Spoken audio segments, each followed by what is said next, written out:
ఇలా ఎన్ని టెస్టులు పెట్టినా అన్నిట్లో పాస్ అయినప్పటికీ చివరికి మెడికల్ టెస్ట్ ఒకటి ఉంటుంది, అంటే మన ఆరోగ్య పరిస్థితి. అంటే అన్నిటికీ వాళ్ళు ఎలిజిబుల్ అవుతేనే వాళ్ళని తీసుకుంటారు.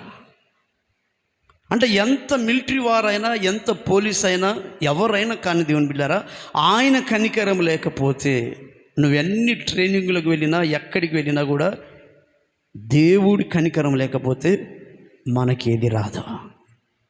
ఇది వాస్తవ సత్యం, వాస్తవ సత్యం.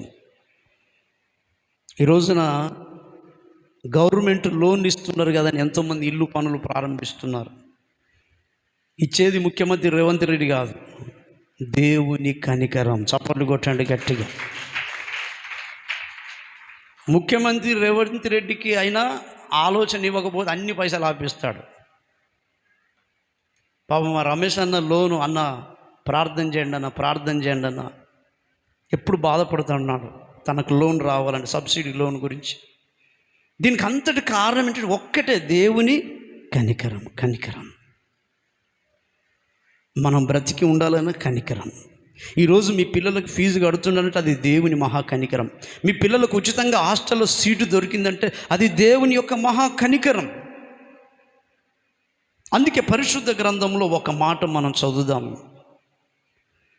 దేవుడే కరుణించకపోతే ఏది జరగదు. ఫరో లాంటి కఠినునైనా కూడా కరుణ కలిగిన దేవుడు మార్చగలుగుతాడా? ఆమేన్. పరిశుద్ధ గ్రంథంలో రోమీలో రాసిన పత్రిక 9వ అధ్యాయం 16వ